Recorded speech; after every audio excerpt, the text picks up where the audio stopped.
It's so gross. It's coconut tequila.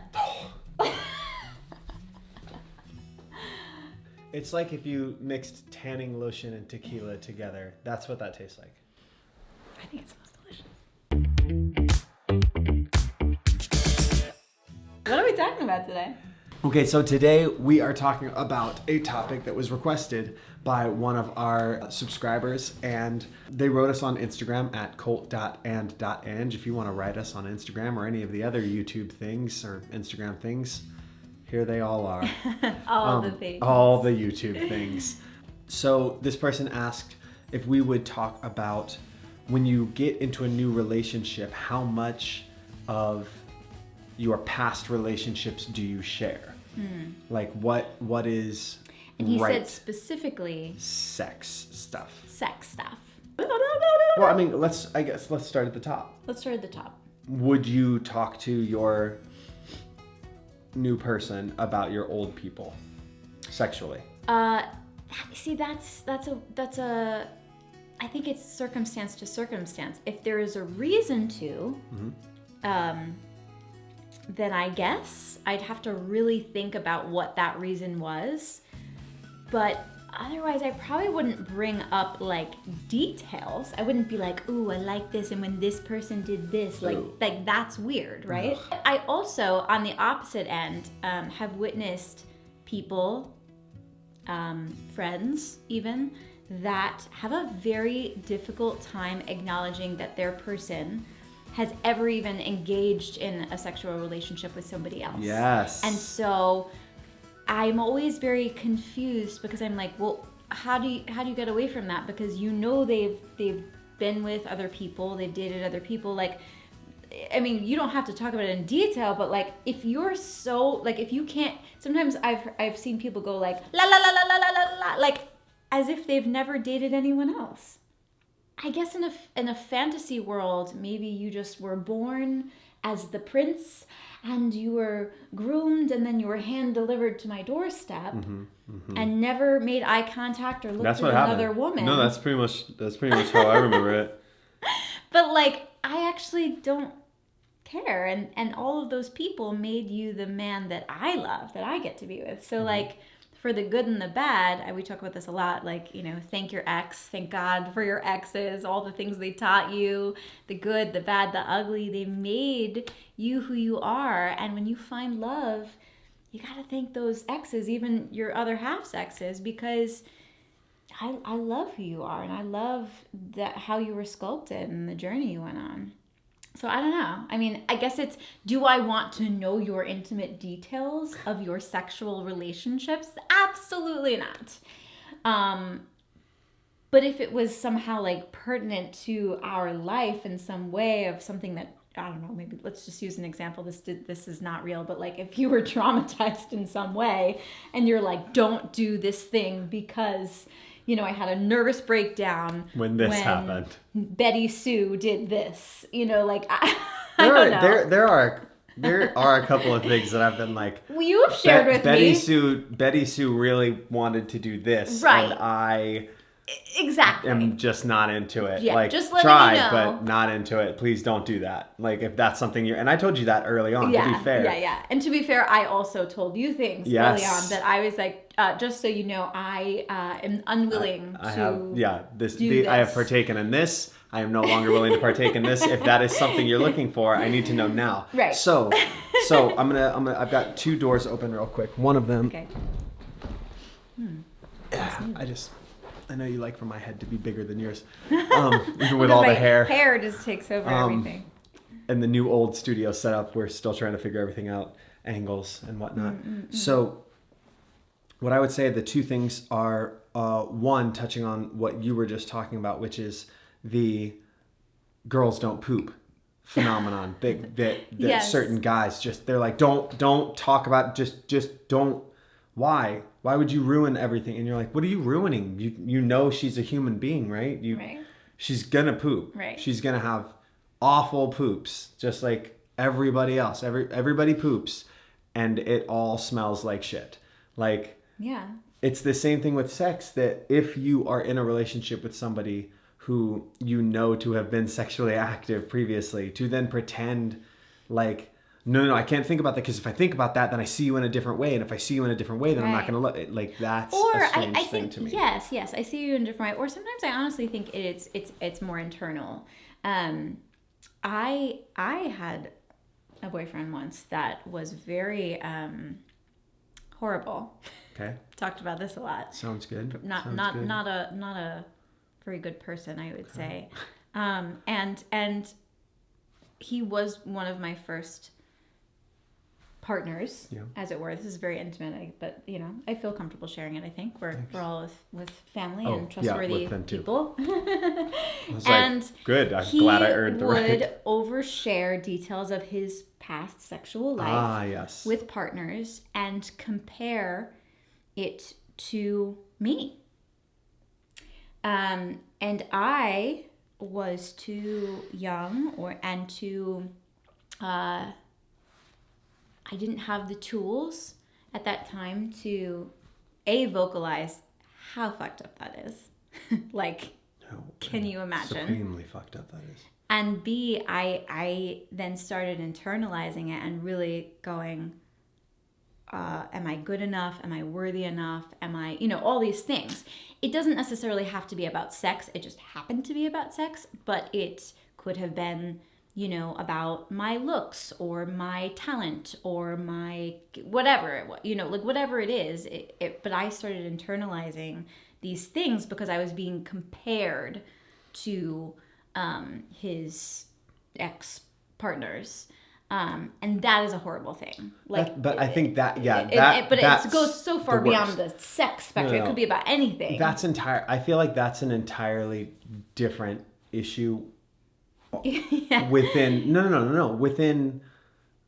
within what we're talking about. I guess it's not an entirely different issue. They obviously can be commingled in a terrible way, but when you do that, I think it sounds very stewy.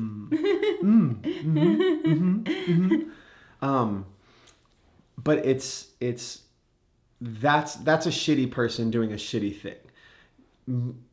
What the kind of second door that was open before that I was kind of piggybacking off of what you were saying is that when I think early on in a relationship, it is necessary that if there are things that you do not want to do or do want to do, or really, you knew very early on that I loved tattoos. You knew very early on that I really wanted to do ayahuasca. You knew really early on that I, you knew what I did, what I had done, and what I didn't do. And sexually, there's a realm for exploration that we also explored, and that. But I think what was really beautiful about the way we did it, and I think we had just enough life experience to, for me, do this as successfully as it has ever been done in my life, is we were able to trust each other enough to lay out boundaries without offending each other, but also saying, hey, I need this.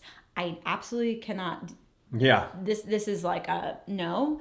And we kind of mapped it out for each other. We really took time to map out what our boundaries were and what was comfortable. And and because there are certain things that it doesn't matter who is doing that. Sometimes you're just there are certain things that if you have experienced them enough times, you're I don't like this. I don't want to do this. So I would say step one is talk about it as early as possible. Yeah. But not in step two, do not go into detail. No. Maybe step one should be a pre-rule, a pre-step. No going into this. You should not be going into detail, because if you're trying to relive the details of a previous sexual relationship with your current relationship, obviously that's going to impact it negatively. Yes. And really, if you're engaging in a new healthy relationship, you shouldn't really want to relive that unless you're get healing. A therapist. Yeah, get a therapist. Yes, and figure out how to talk about it in a different. Because we have talked about those things.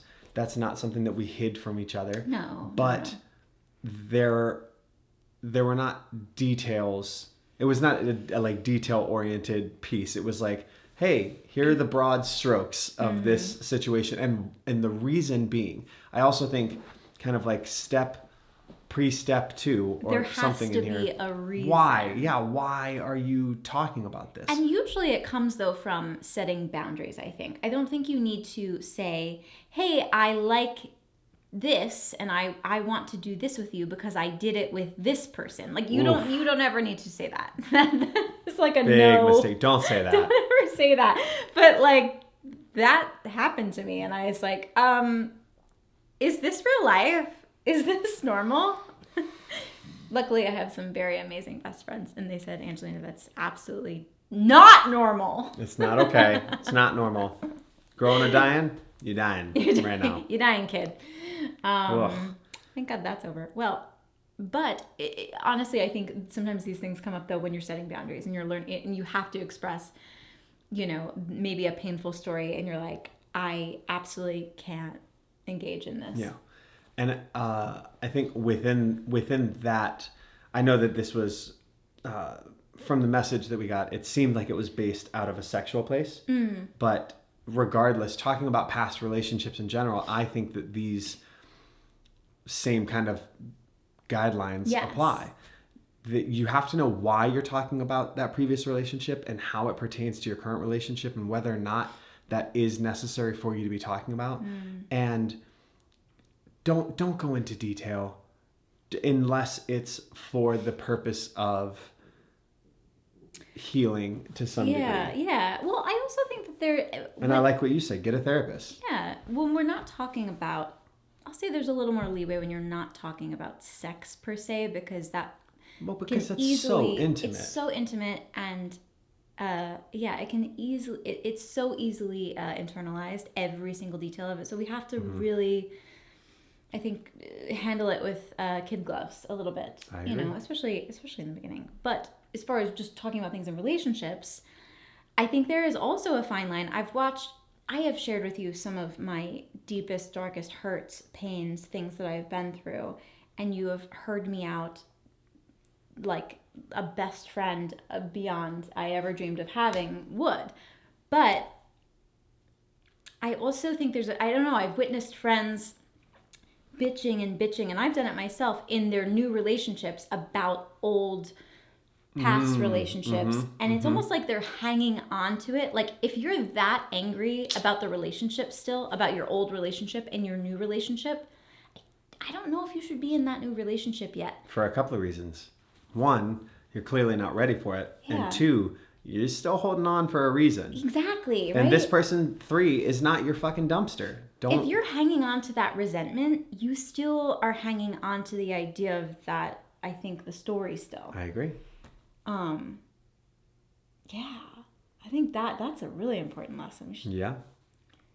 We should probably save that for a future episode. Yeah, because we could dive into that. I mean, I'm guilty of that too. But... Yeah, of course. We've all made that mistake. Not all, but we've both. So we've all. Well, there are some angels out there that just poop ice cream, so, Well, I don't know a better way to wrap up the episode than that. I would say that our consensus seems to be definitely talk to your new person about things that affect or could affect the relationship going forward. Don't go into detail unless absolutely necessary, and really, it's never necessary. It's not really necessary. Even when you're really protecting yourself and defining your boundaries, don't go into detail. And more importantly than anything else that you said or that I said, don't compare and contrast. No. Sexually, fucking cooking, don't compare and contrast. Otherwise, go back to that relationship or go be single and figure out why you're so hooked on that relationship and not ready for the new one. That's really good advice. Thanks. You said it. I'm just repeating it. So I agree. It was great. Yeah, it just came like that. And you wrapped it up. Exploded right out of your brain. Check out all the YouTube things. We did that. Oh, we did that, but we do it again. Why not? If you guys have request videos, please DM us at is it this way or this way? At Colt.and.and. See you next time. Yeah.